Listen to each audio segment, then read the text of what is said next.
Hello students, in the previous video we have seen that DNA packaging in prokaryotes and DNA packaging in eukaryotes. Okay, so now today's topic it is the DNA replication. Okay, now we have studied in 11th standard that the structure of DNA. Okay, तर 11th standard मध्ये आपण डीएनएचा structure जो आहे तो study केलेला आहे. तर त्या डीएनएचं स्ट्रक्चर जसं की बेसिक काय आहे, तर हे काय आहे, डीएनए कसा असतो, डबल स्टँडर्ड असतो. ओके, जो डीएनएचं स्ट्रक्चर ते कसं असतं, डबल स्टँडर्ड असतं. ठीक आहे, त्याच्यानंतर त्याला डबल हेलिक्स मॉडेल ज्याला म्हणतो आपण, जे वॅटसन आणि क्रिकनी प्रपोज केलं होतं ते. त्याच्यानंतर आपण पाहिलं की त्याच्यामध्ये काय असतात, न्यूक्लिओटाइड्स असतात. ओके, न्यूक्लिओटाइड्स कशाचे बनलेले असतात, ओके, शुगर फॉस्फेट ग्रुप आणि काय असतात, दॅट इज द प्युरिन्स आणि pyrimidine bases. Okay, that is the adenine, thymine, cytosine, guanine. Okay, तर हे जे हे स्ट्रक्चर असतं डीएनएचं. ओके, जस्ट अ रिव्हिजन म्हणून मी तुम्हाला सांगत आहे की डीएनएचं स्ट्रक्चर कसं असतं. तर आपण हे स्टडी केलेलं आहे, double helix structure of DNA. तर ते सगळ्यात पहिले आपल्याला लक्षात घ्यावं लागेल जर आपल्याला डीएनए रेप्लिकेशन स्टडी करायचं असेल तर.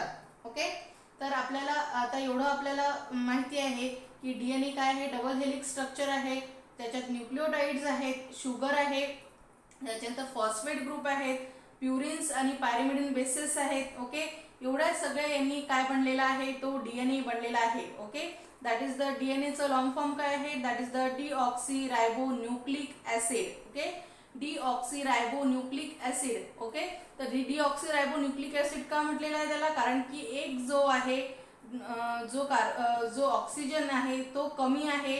ओके, म्हणूनच याला काय म्हटलेलं आहे, डीऑक्सीरायबोन्यूक्लिक ऍसिड. आणि आरएनएला म्हटलं जातं दॅट इज द रायबोन्यूक्लिक ऍसिड. तर रायबोन्यूक्लिक ऍसिड मध्ये आपल्याला पूर्ण ऑक्सिजन जे आहे ते पाहायला मिळत असतात, जे शुगर बेसला असतात ते. पण डीएनए मध्ये काय दिसतं आपल्याला, त्याच्यापैकी एक जो ऑक्सिजन आहे तो एक ऑक्सिजन कमी पाहायला मिळतो, म्हणून त्याला काय म्हटलं जातं, that is the deoxyribonucleic acid. Okay, तर लक्षात आलेलं आहे. इथपर्यंत आपण पाहिलेलं आहे 11th स्टँडर्ड पर्यंत की the structure of the DNA. Okay, त्याच्यानंतर आपल्याला फंक्शन्स माहिती आहेत डीएनएचे. Okay, what are the functions of DNA. तर पहिलं ते फंक्शन आहे की ते रेग्युलेट्स करतं आणि कंट्रोल करतं ऑल सेल्युलर ऍक्टिव्हिटीज. ओके, हा जो डीएनए असतो हा काय करत असतो, जो सेल्युलर ऍक्टिव्हिटीज ज्या असतात, ओके, सगळ्या ज्या सेल्युलर ऍक्टिव्हिटीज असतात, जसं प्रोटीन सिंथेसिस आहे, त्या सगळ्या ज्या सेल्युलर ऍक्टिव्हिटीज आहेत हे रेग्युलेट करण्याचं काम आणि कंट्रोल करण्याचं काम कोण करत असतं, हा डीएनए करत असतो. ओके, त्याच्यानंतर आपल्याला काय दिसतं की हा जर त्याचं दुसरं फंक्शन काय आहे की डीएनए रेप्लिकेट्स आणि ते जसं की आपण सेल डिव्हिजन मध्ये पाहिलं की त्यांचं डीएनए रेप्लिकेशन होतं आणि get distributed equally into the daughter cell. ज्यावेळेस सेल डिव्हिजन होते त्यावेळेस काय होतं की डीएनएचं रेप्लिकेशन होतं आणि इक्वल प्रमाणात, ओके, इक्वल प्रमाणात हा जो डीएनए आहे दोन डॉटर सेल्स मध्ये इक्वली डिस्ट्रीब्यूट होतं जेव्हा सेल डिव्हाइड होते त्यावेळेस. ओके, त्याच्यानंतर थर्ड फंक्शन काय आहे की हे काय आहे, कॅरियर आहे जेनेटिक इन्फॉर्मेशन. ओके, डीएनए काय आहे, आपण आताच पहिलेच लेसनच्या पहिला जो टॉपिक होता की DNA is a genetic material. तर त्याच्यामध्ये प्रूफ केलेला आहे सायंटिस्टनी की हा जो डीएनए आहे हा काय आहे, कॅरियर ऑफ जेनेटिक इन्फॉर्मेशन आहे. ओके, तर हे जे 3 फंक्शन्स आहेत डीएनएचे इम्पॉर्टंट. ओके, त्याच्यानंतर नेक्स्ट जे येतं दॅट इज द त्याचे 2 अजून फंक्शन्स येतात, जसं की heterocatalytic function and then autocatalytic function. Okay, डीएनएचे अजून 2 जे फंक्शन्स आहेत that is the heterocatalytic function आणि ऑटोकॅटॅलिटिक फंक्शन. तर आता हेट्रोकॅटॅलिटिक फंक्शन्स म्हणजे काय की ज्यावेळेस काय करतं हे जे डीएनए काय करतं की हे डायरेक्ट्स करतं synthesis of chemical molecules other than the itself. Okay, स्वतःला सोडून ज्यावेळेस हे डीएनए मॉलिक्यूल दुसऱ्या केमिकल मॉलिक्युल्सचं सिंथेसिस करतं त्याला म्हटलं जातं हेट्रोकॅटॅलिटिक फंक्शन. आले का लक्षात? हेट्रोकॅटॅलिटिक फंक्शन कशाला म्हटलेलं आहे की ज्यावेळेस डीएनए काय करतो, स्वतःला सोडून दुसरे जे केमिकल मॉलिक्युल्स आहेत त्यांचं सिंथेसिस करतं, त्यावेळेस त्यांना काय म्हटलं जातं, हेट्रोकॅटॅलिटिक फंक्शन म्हटलं जातं. For example that is the synthesis of RNA. Okay, म्हणजे डीएनए पासून ज्यावेळेस सिंथेसिस ऑफ आरएनए होते त्याच प्रोसेसला ट्रान्सक्रिप्शन म्हटलं जातं. ओके, त्याच्यानंतर सिंथेसिस ऑफ प्रोटीन. ओके, प्रोटीन्सचं ज्यावेळेस सिंथेसिस होतं त्यालाच म्हटलं जातं ट्रान्सलेशन. ओके, तर हे synthesis of RNA that is the transcription आणि synthesis of protein that is the translation. हे ज्यावेळेस हे डीएनए काय करत असतं, हे फंक्शन ज्यावेळेस करत असतं त्याला त्या फंक्शनला म्हटलं जातं हेट्रोकॅटॅलिटिक फंक्शन. ओके, त्याच्यानंतर सेकंड फंक्शन जसं की मी सांगितलं that is the autocatalytic function. Autocatalytic functions म्हणजे काय की ऑटोकॅटॅलिटिक फंक्शन्स म्हणजे काय की हे काय करतं, direct the synthesis of DNA itself. Okay, autocatalytic function म्हणजे काय की ज्यावेळेस ते काय करत आहे की स्वतःचं सिंथेसिस करत आहे, डीएनए स्वतःचं इटसेल्फ ज्यावेळेस डायरेक्ट करतं सिंथेसिस, त्यालाच काय म्हटलं जातं, autocatalytic function. For example replication. Okay, आलं लक्षात? हेट्रोकॅटॅलिटिक म्हणजे काय, स्वतःला सोडून दुसऱ्या मॉलिक्युल्सचं सिंथेसिसला डायरेक्ट करणं, त्याला म्हटलं जातं हेट्रोकॅटॅलिटिक. आणि ऑटोकॅटॅलिटिक म्हणजे काय की स्वतःचं ज्यावेळेस तो काय करतं, सिंथेसिस करतं, इटसेल्फ सिंथेसिस करतं, त्याला म्हटलं जातं autocatalytic function. Okay, now for example that is the replication. Okay, तर आता हे जे डीएनए आहे हे काय, हे मास्टर मॉलिक्यूल आहे सेलचं, ज्याच्यामुळे काय करतं ते इनिशिएट्स करतं, गाईड करतं आणि रेग्युलेट आणि कंट्रोल करतं the process of protein synthesis. Okay, जी प्रोटीन सिंथेसिस जी प्रोसेस आहे त्यांचं इनिशिएट करायचं काम म्हणजे सुरुवात करायची काम, त्याच्यानंतर त्याला गाईड करायचं काम, त्याच्यानंतर त्याला रेग्युलेट करायचं काम आणि त्याला कंट्रोल करायचं काम कोण करत असतो, हा डीएनए करत असतो. कोणती process, that is the protein synthesis. Protein synthesis ही जी प्रोसेस आहे सेलची, त्याला कंट्रोल करायचं काम, त्याच्यानंतर त्याला सुरुवात करायचं, रेग्युलेट करायचं आणि गाईड करायचं काम ह्या डीएनए करत असतो. ओके, त्याच्यानंतर आपण पाहूया रेप्लिकेशन. ओके, म्हणजे आता रेप्लिकेशन काय आहे, it is the process by which DNA duplicates itself and form two copies that are identical to it. Okay, तर रेप्लिकेशनला काय म्हटलेलं आहे, याला प्रोसेस आहे ही ज्याच्यामुळे काय करतं की डीएनए स्वतःला डुप्लिकेट्स करतं. ओके, डुप्लिकेट्स इटसेल्फ आणि त्याच्यानंतर तिथे काय तयार होतात, दोन कॉपीज तयार होतात. ओके, दोन कॉपीज तिथे तयार होतात आणि ते काय असतात, आयडेंटिकल असतात एकमेकांशी. ओके, ते आयडेंटिकल असतात म्हणजे काय, सारखे असतात एकमेकांना. तर यालाच काय म्हटलं जातं, replication. That is the process by which DNA duplicates itself and forms two copies that are identical to it. Okay, तर आता ही जी प्रोसेस आहे रेप्लिकेशनची ही युकॅरियोट्स मध्ये होत असते आणि युकॅरियोट्स मध्ये हे जे रेप्लिकेशन आहे एकदाच होत असतं in the S phase of the interphase. Okay, आपण सेल डिव्हिजन स्टडी केलेलं आहे, तर सेल डिव्हिजन मधली जी इंटरफेज मधली एस फेज असते, एस फेज, त्या एस फेज मध्येच काय दिसतं आपल्याला, हे जे रेप्लिकेशन आहे डीएनएचं ते झालेलं दिसतं आपल्याला. ओके, तर याच्यामध्ये काय आहेत, वेगवेगळ्या स्टेप्स इन्व्हॉल्व्ह आहेत. ओके, या रेप्लिकेशन मध्ये डीएनएच्या रेप्लिकेशन मध्ये वेगवेगळ्या स्टेप्स इन्व्हॉल्व्ह आहेत. त्या स्टेप्स नुसारच काय होत असतं की डीएनएचं रेप्लिकेशन होत असतं. Okay, mainly in the eukaryotes. Okay, आपण इथे काय पाहत आहोत, युकॅरियोट्स मध्ये आपण इथे पाहत आहोत. ओके, तर सगळ्यात पहिलं आहे की डीएनएचं रेप्लिकेशन ही युकॅरियोट्स मध्ये कसं दिसतं आपल्याला, सेमी कन्झर्वेटिव्ह रेप्लिकेशन आपल्याला पाहायला मिळतं. ओके, तर युकॅरियोट्स मध्ये काय दिसतं आपल्याला, mainly semi conservative replication of DNA आपल्याला पाहायला मिळतं. तर सेमी कन्झर्वेटिव्ह रेप्लिकेशन म्हणजे काय हे आपण पाहूया आता. तर आता इथे सगळ्यात पहिले आणि याच्यात वेगवेगळ्या स्टेप्स इन्व्हॉल्व्ह होतात. तर सगळ्यात पहिली जी स्टेप्स आहे that is the first, that is the activation of the nucleotides. Okay, सगळ्यात पहिली जी स्टेप आहे that is the activation of the nucleotides. न्यूक्लिओटाइड्सचं ऍक्टिव्हेशन होणे. ओके, आता न्यूक्लिओटाइड्स तुम्हाला जसं की मी तुम्हाला सुरुवातीला सांगितलं व्हिडिओच्या की डीएनए कशाने बनलेला आहे, न्यूक्लिओटाइड्सनी बनलेला आहे. ओके, तर न्यूक्लिओटाइड्स म्हणजे काय आहे की वेगवेगळे जे न्यूक्लिओटाइड्स असतात ज्याच्यामध्ये काय आहे, शुगर आहे, फॉस्फेट ग्रुप आहे, प्युरिन्स आणि पॅरामिडिन्स आहेत. ओके, तर यांचं सगळ्यात पहिले ज्यावेळेस रेप्लिकेशन स्टार्ट होतं त्यावेळेस त्यांचं ऍक्टिव्हेशन होतं. हे जे न्यूक्लिओटाइड्स असतात जसं की deoxy AMP, deoxy GMP, deoxy CMP आणि टीएमपी. ओके, हे सगळं जे आहे हे होत असतं आणि हे कुठे प्रेझेंट असतं, जे न्यूक्लिओप्लाझम असतं. ओके, सेल मधलं न्यूक्लिओप्लाझम. ओके, त्या न्यूक्लिओप्लाझम मध्ये हे न्यूक्लिओटाइड्सचं ऍक्टिव्हेशन झालेलं दिसतं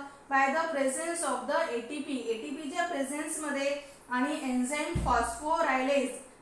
फॉस्फोरायलेज आणि एटीपीच्या प्रेझेन्स मध्ये हे न्यूक्लिओटाइड्स जे आहेत जसं की मी सांगितलं एएमपी, जीएमपी, सीएमपी आणि टीएमपी न्यूक्लिओप्लाझम मध्ये काय होतात, ऍक्टिव्हेटेड होतात. ओके, त्याच्यानंतर काय होतं, हे त्यांचं काय होतं, फॉस्फोरिलेशन होतं आणि फॉस्फोरिलेशन झाल्यानंतर ऑफ डीऑक्सीरायबोन्यूक्लियोटाइडचं ट्रायफॉस्फेट्स मध्ये होतं. ओके, ते जे एएमपी होते दॅट इज द एएमपी म्हणजे ॲडेनोसिन मोनोफॉस्फेट, तर त्यांचं फॉस्फोरिलेशन होऊन काय होईल, तर तिथे डीऑक्सीरायबोन्यूक्लियोटाइड ट्रायफॉस्फेट्स होतील. ते म्हणजे जे काय होतील, दॅट इज द एएमपीचं फॉस्फोरिलेशन होऊन काय होतील तिथे ATP that is the adenosine triphosphate. जीएमपीचं काय होईल, GTP that is the guanine triphosphate. त्यानंतर CMP that is the cytosine मोनोफॉस्फेटचं कशात होईल, deoxy CTP that is the cytosine triphosphate. आणि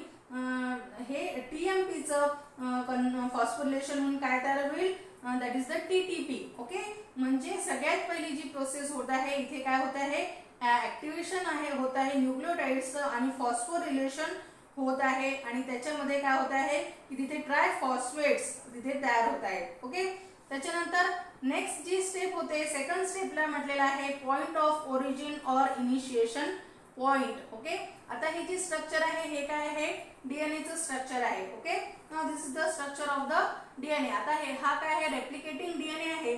तर इथे काय दिसेल आपल्याला की रेप्लिकेशन बिगिन्स होतं at the specific point O. Okay, specific point O इथे हे जे रेप्लिकेशन आहे इथे स्टार्ट होतं हे आणि हे टर्मिनेट्स होतं at the specific point T. Okay, आणि at the point of O, आता इथे काय आहे, जिथून रेप्लिकेशन स्टार्ट होणार आहे त्याला काय म्हटलं जातं, पॉइंट ओ म्हटलं जातं. ओके, तर आता या पॉइंट ओ च्या तिथे काय दिसतं आपल्याला की एन्झाईम एंडोन्यूक्लियस. ओके, या पॉइंट ओ च्या तिथे हा जो एन्झाईम एंडोन्यूक्लियस आहे तो निक्स करतं म्हणजे काय की असं ब्रेकडाऊन करतं. ओके, हे तोडतं तिथे एंडोन्यूक्लियस. हे जे एन्झाईम आहे ते निक्स करतं म्हणजे काय, breaks the sugar phosphate backbone. Okay, हा जो एंडोन्यूक्लियस आहे तो काय करतो, जो शुगर फॉस्फेट बॅकबोन आहे किंवा फॉस्फोडायस्टर बॉन्ड आहे तो काय करतो, इथे ब्रेक करतो आणि त्याच्यामधला जो स्ट्रँड आहे. ओके, या दोन स्ट्रँड पैकी हा जो एक स्ट्रँड आहे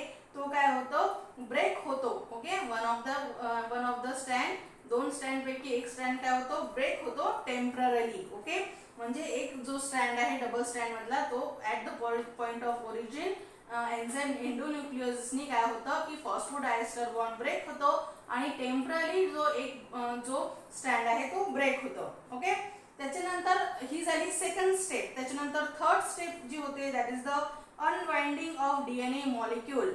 ओके, त्याच्यानंतर काय होतं की अनवाइंडिंग होतं डीएनए मॉलिक्यूलचं. आता जे एन्झाईम डीएनए हेलिक्स आहे ते ब्रेक्स करतं with hydrogen bond in the vicinity of the O. इथले जे हायड्रोजन बॉन्ड्स आहेत ते ब्रेक करतं. ओके, कोणता एन्झाईम, डीएनए हेलिकेस. ओके, त्याच्यानंतर हा जो स्ट्रँड आहे डीएनएचा तो काय होतो, सेपरेट होतो आणि अनवाइंड होतो. ओके, हा जो स्ट्रँड आहे डीएनएचा हा काय होईल, सेपरेट होईल आणि अनवाइंड होईल. म्हणजे काय, जो गुंडाळलेला आहे, तुम्हाला सगळ्यांना माहिती आहे की हे जो डबल हेलिक्स मॉडेल आहे म्हणजे काय, ते एकमेकांना गुंडाळलेले आहेत हे स्ट्रँड. तर मग एक जो स्ट्रँड आहे तो काय होतं, इथे दोन्ही स्ट्रँड काय दिसतात आपल्याला, अनवाइंड झालेले दिसतात.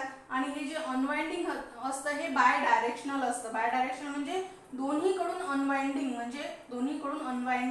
तिथे तयार होतं. ओके, त्याच्यानंतर SSBP that is the single strand binding proteins जे असतात ते या अनवाइंडिंगच्या जिथे असतं तिथे अटॅच होतात आणि जे सेपरेट झालेले स्ट्रँड आहेत, ओके, जे सेपरेट झालेले स्ट्रँड आहे, आता इथे दिसत आहे आपण की हे सेपरेट झालेले स्ट्रँड आहे, ओके, आणि त्याच्यामुळे ह्या सेपरेट झालेल्या स्ट्रँडला काय काय अटॅच होतात, that is the SSBP, that is the single strand binding protein attach होतात, ज्याच्यामुळे काय होतं, जी सेपरेट झालेले स्ट्रँड आहेत त्यांना रिकॉइलिंग होण्यापासून प्रिव्हेंट करतं किंवा रिजॉइनिंग होण्यापासून प्रिव्हेंट करतं. तर कोण प्रिव्हेंट करतं, that is the SSBP, that is the single strand binding proteins, okay. ही झाली थर्ड स्टेप. त्याच्यानंतर फोर्थ स्टेप मध्ये आपल्याला काय दिसतं की इथे काय तयार झालेला दिसतो, रेप्लिकेटिंग फोर्क तयार झालेला दिसतो, ओके. रेप्लिकेटिंग फोर्क इथे तयार झालेला दिसत आहे, म्हणजे काय की वाय शेप. आता इथे पहा वाय शेप असा इथे तयार झालेला आहे, रेप्लिकेटिंग फोर्क झालेला आहे. कशामुळे, अनवाइंडिंग झाल्यामुळे आणि दोन जे स्ट्रँड आहे त्यांचं सेपरेशन झाल्यामुळे हा जो वाय शेप आहे हा तयार झालेला आहे. यालाच काय म्हटलं जातं, रेप्लिकेटिंग फोर्क म्हटलं जातं, ओके. तर हा जो अनवाइंडिंग आहे स्ट्रँडचं, याच्यामुळे काय होतं की स्ट्रेन तयार होतो सेलमध्ये, ओके.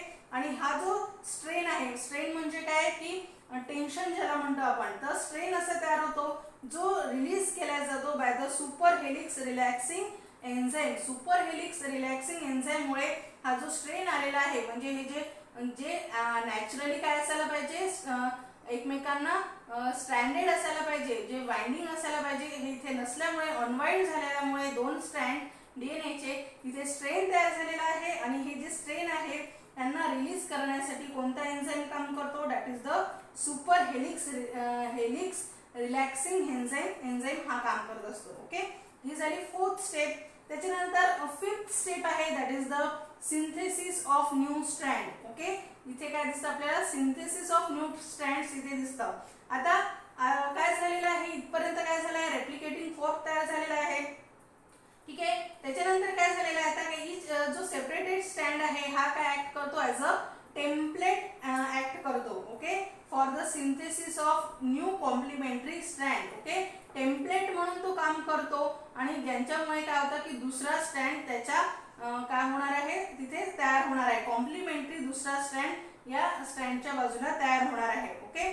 त्याच्यानंतर हा जो स्मॉल RNA प्रायमर जो असतो, ओके, हा सिंथेसाइज होतो by the activity of enzyme RNA प्रायमेज मुळे हा जो RNA प्रायमर आहे हा इथे सिंथेसाइज होतो आणि हा कुठे अटॅच होतो, टू द 3' एंड, ओके. हा जो 3' एंड आहे, आता आपण 3' एंड आणि 5' एंड आपल्या सगळ्यांनाच माहिती आहे, तर पुन्हा एकदा सांगून देते मी. 3' एंड म्हणजे कोणता, की 3' एंड म्हणजे कोणता, की जिथे काय आहे, थर्ड कार्बन ॲटम मोकळा आहे, ओके, त्या एंडला काय म्हटलं जातं, 3' एंड म्हटलं जातं. आणि 5' एंड कोणाला म्हटलं जातं, जिथे काय आहे, फिफ्थ जो कार्बन आहे शुगर मधला, ओके, शुगर मधला जो फिफ्थ कार्बन ॲटम आहे तो फ्री आहे, त्याला काय म्हटलं, 5' एंड म्हटलं जातं, ओके.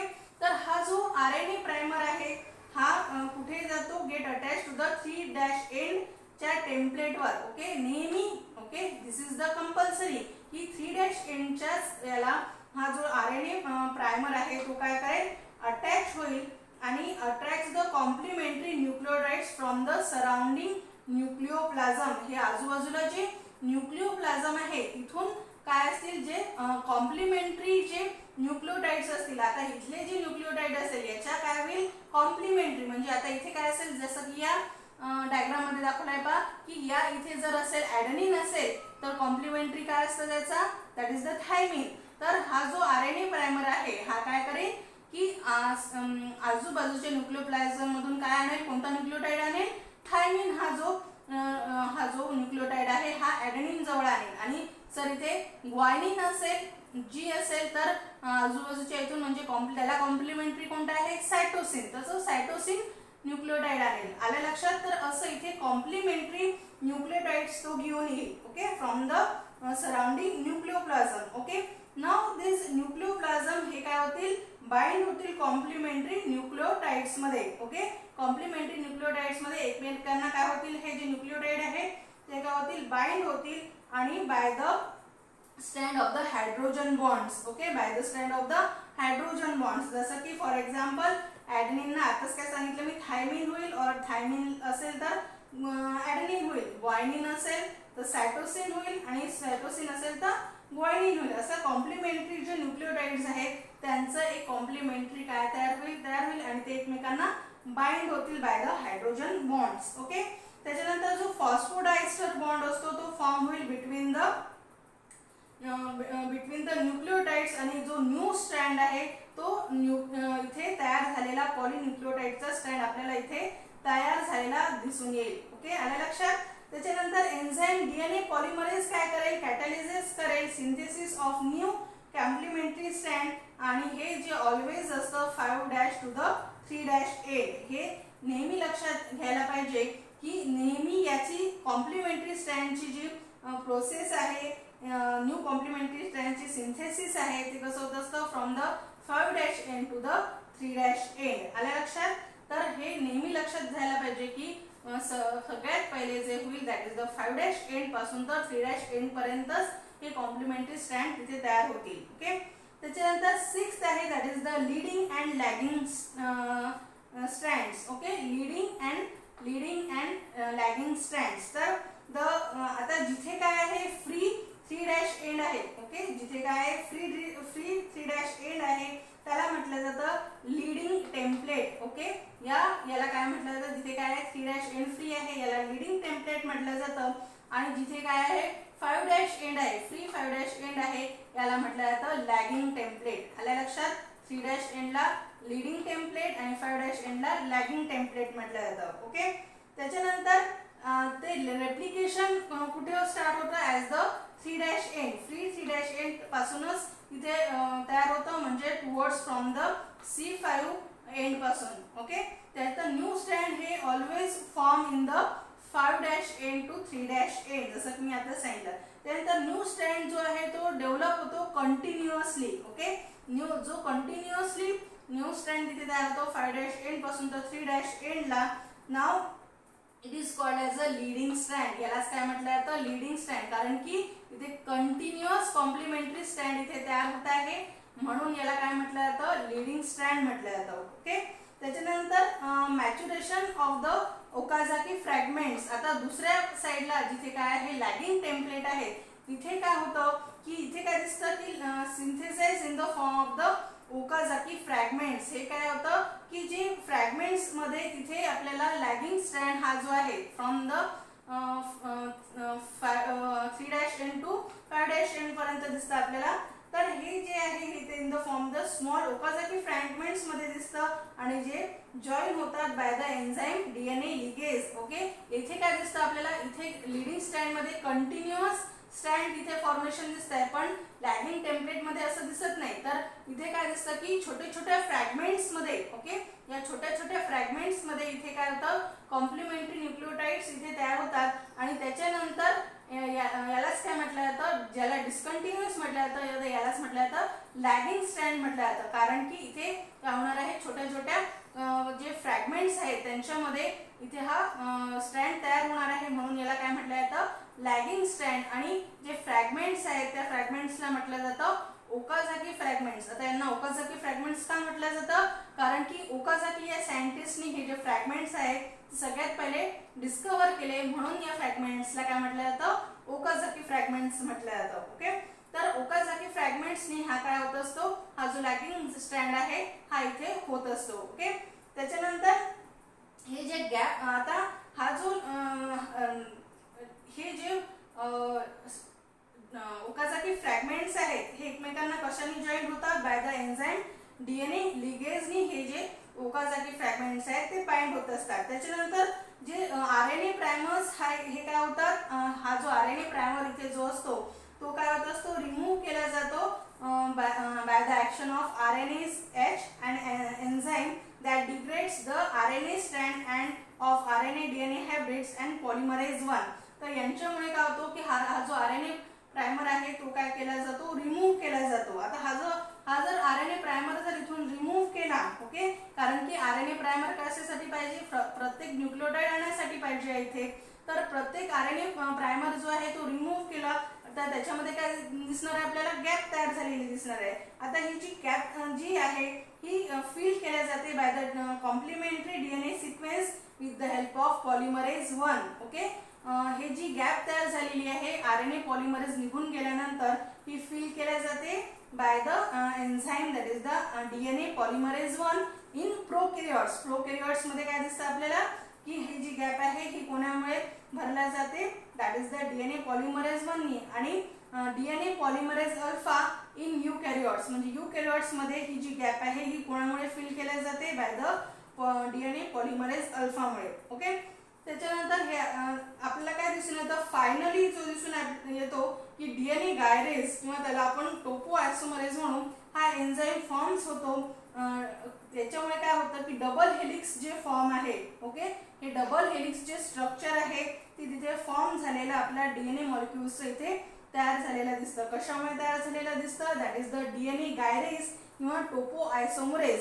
याच्यामुळे काय दिसतं आपल्याला की जे डबल हेलिक्स जे स्ट्रक्चर आहे ते तिथे डॉटर सेलमध्ये फॉर्म झालेलं आपल्याला इथे दिसून येतं. ठीक आहे, त्याच्यानंतर नेक्स्ट लास्ट मध्ये काय दिसतं आपल्याला की formation of 2 daughter DNA molecules. Okay, इथे काय दिसत आहे ॲट द एंड ऑफ. आता हे अशी ही डायग्राम दिसेल आपल्याला की ज्यावेळेस DNAचं रेप्लिकेशन कंप्लीट होईल, म्हणजे हा जो पॅरेंटल DNA आहे या पॅरेंटल DNA पासून 2 डॉटर जे स्ट्रँड्स आहेत, सॉरी 2 डॉटर DNA इथे तयार झालेले दिसतात. आता इच डॉटर DNA मॉलिक्यूल मध्ये, आता हा एक डॉटर DNA मॉलिक्यूल आहे आणि हा एक डॉटर DNA मॉलिक्यूल आहे. तर याच्यामध्ये काय दिसत आहे आपल्याला की एक जो स्ट्रँड आहे तो कसा आहे, पॅरेंटल आहे, जो की ब्लॅक कलरने आहे. ओके, आणि हा जो ब्ल्यू कलरचा जो स्ट्रँड आहे तो काय आहे, डॉटर स्ट्रँड आहे. ओके, दोन्ही याच्यामध्ये आपल्याला असं दिसत आहे. म्हणजेच काय की 50% जो आहे, ओके,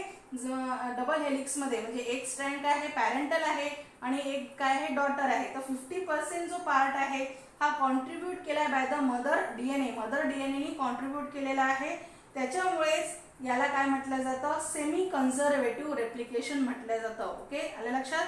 याच्यामुळे याला काय म्हटलं जातं, सेमी कन्झर्वेटिव्ह रेप्लिकेशन म्हटलं जातं. कारण की 50% जो स्ट्रँड आहे, ओके, तो काय आहे मदरचा आहे आणि 50% काय आहे डॉटर आहे. म्हणूनच याला म्हटलं जातं सेमी कन्झर्वेटिव्ह. म्हणजे काय की in each daughter DNA molecule one strand is parental and other is the newly synthesized. Thus the 50% mother is conserved. म्हणजे 50% जो पॅरेंट मदर DNA आहे तो कन्झर्व झालेला आहे. म्हणूनच याला काय म्हटलं जातं, this type of replication it is called as a semi conservative replication of DNA. Okay, thank you.